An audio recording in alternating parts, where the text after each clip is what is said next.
오늘 이 시간 주시는 하나님의 말씀은 룻기 1장 15절에서 18절까지 말씀입니다. 구약 성경 403면에 나와 있습니다. 이 계시된 하나님의 말씀을 제가 봉독하도록 하겠습니다. 룻기 1장 15절에서 18절 말씀. 나오미가 또 이르되 보라, 내 동서는 그 백성과 그 신들에게로 돌아가나니 너도 너의 동서를 따라 돌아가라 하니 룻이 이르되 내게 어머니를 떠나며 어머니를 따르지 말고 돌아가라 강권하지 마옵소서. 어머니께서 가시는 곳에 나도 가고 어머니께서 머무시는 곳에서 나도 머물겠나이다. 어머니의 백성이 나의 백성이 되고 어머니의 하나님이 나의 하나님이 되시리니 어머니께서 죽으시는 곳에서 나도 죽어 거기 묻힐 것이라. 만일 내가 죽는 일 위에 어머니를 떠나면 여호와께서 내게 벌을 내리시고 더 내리시길 원하나이다 하는지라.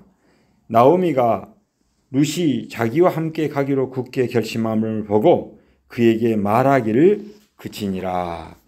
아멘. 여러분 반갑습니다. 서로 이렇게 한번 인사하겠습니다. 효도하고 하나님을 잘 섬김으로 축복을 받읍시다.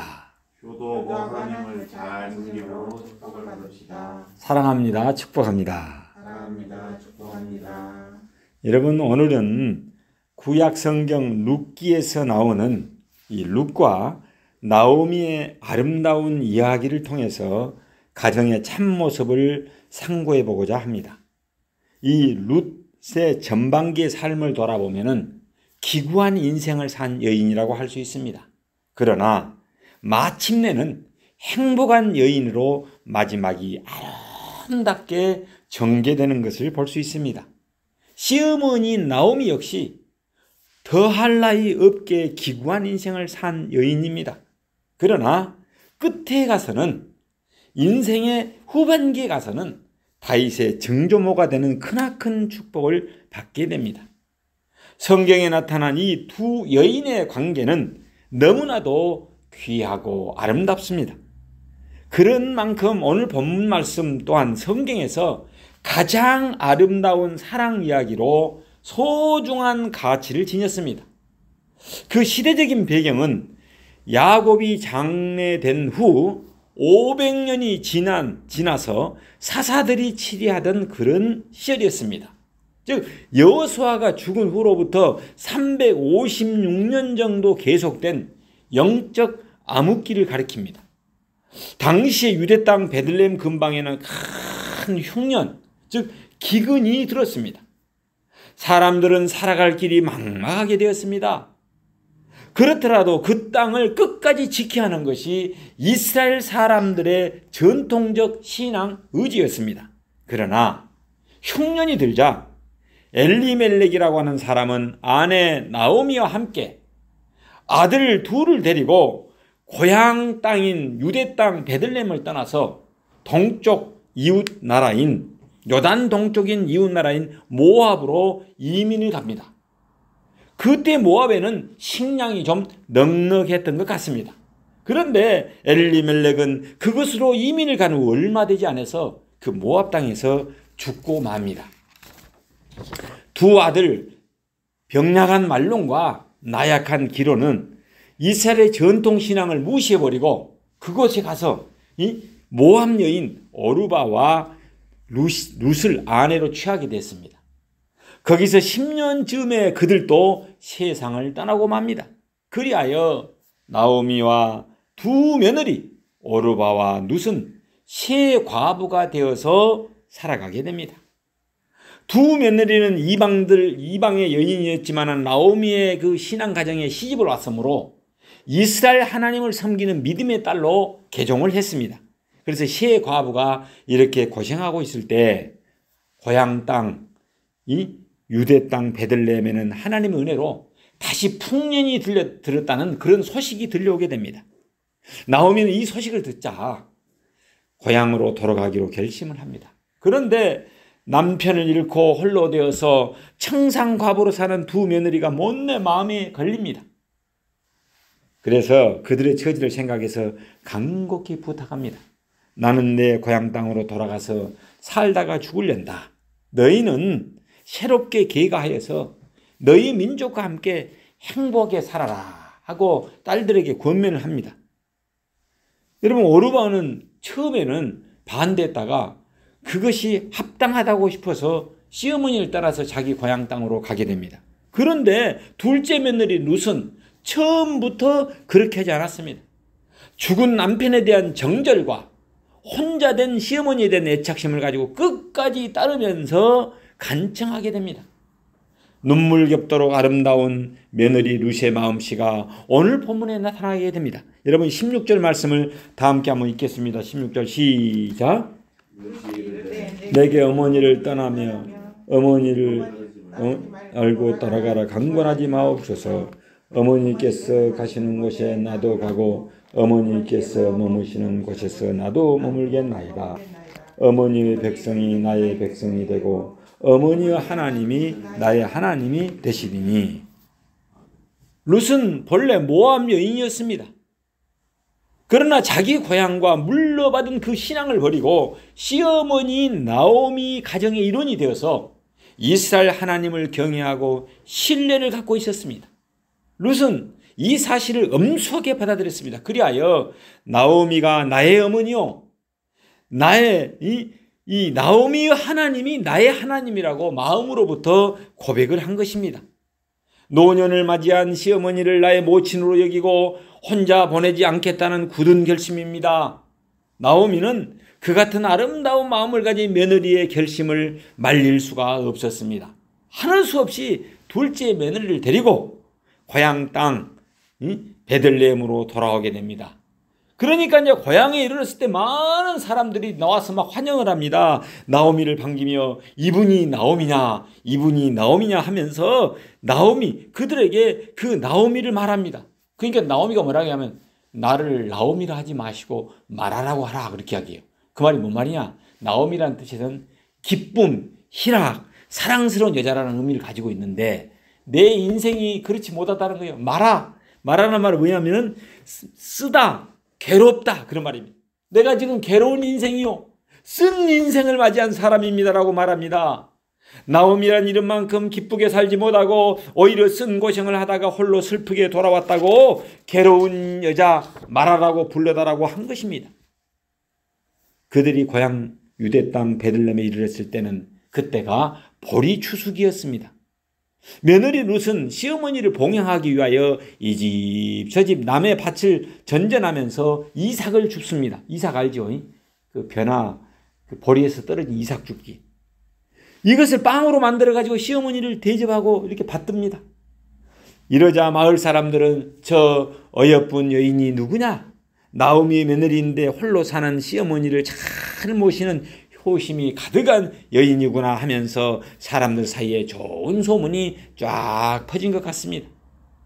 나오미의 죽은 남편 엘리멜렉의 집안 친속 중에서는 기업을 머무를 자, 이 말이 뭔 말이냐면은 기업을 머무를 자는 남편과 시아버지 친척 가운데 죽은 남편의 혈통을 이어줄 의무를 지닌 사람을 기업을 머무른다라고 말합니다. 그런데 그 친족 중에서 기업을 물을 자 보아스라고 하는 사람이 있었습니다. 그는 상처를 하고 혼자 지내는 처지였습니다. 하나님의 은혜로 룻은 유능하고 마음씨 좋은 베들레헴 사람 보아스와 재혼을 하여서 아내가 되었습니다. 그래서 며느리 룻은 이스라엘이 새 고향이 된 것입니다. 이윽고 그들 사이에는 찬양이라는 오벳이 태어나게 됩니다. 그 아들이 남편의 가계를 이어갈 후손으로서 다윗 왕의 할아버지가 됩니다. 그러니까 이방 여인 룻이 다윗 왕가의 어머니가 되는 대축복을 받은 것입니다. 여러분, 다윗으로부터 누가 옵니까? 예수 그리스도가 오잖아요. 그래서 이 룻은 예수님의 족보에 들어가게 됩니다. 마태복음 1장에 보면 예수님의 계보 족보에 룻의 이름이 이처럼 밝히고 있습니다. 살몬은 나합에게서 보아스를 낳고 보아스는 룻에게서 오벳을 낳고 오벳은 이새에게서 다윗을 낳는다. 오벳은 이새를 낳고 이새는 다윗 왕을 낳는다. 다윗의 족보를 통해서 예수 그리스도가 탄생한다는 놀라운 은혜인 것입니다. 이 보아스와 룻의 가정, 나오미의 가정은 우리가 보통으로 생각할 수 없는 평범한 가정이 아닙니다. 이들의 가정에서 우리가 교본으로 삼아할 교훈과 윤리가 너무나도 잘 나타나 있습니다. 아, 이것이 가정이구나. 순간순간 말 한마디나 행동거지 하나하나가 우리에게 큰 깨달음을 줍니다. 우리나라 가정을 살펴보면 예로부터 주로 고부 사이가 좋지 않습니다. 시어머니와 며느리 사이가 좋지 않습니다. 말썽이 많습니다. 남편은 사랑을 하면서 그 남편을 낳은 시어머니를 미워합니다.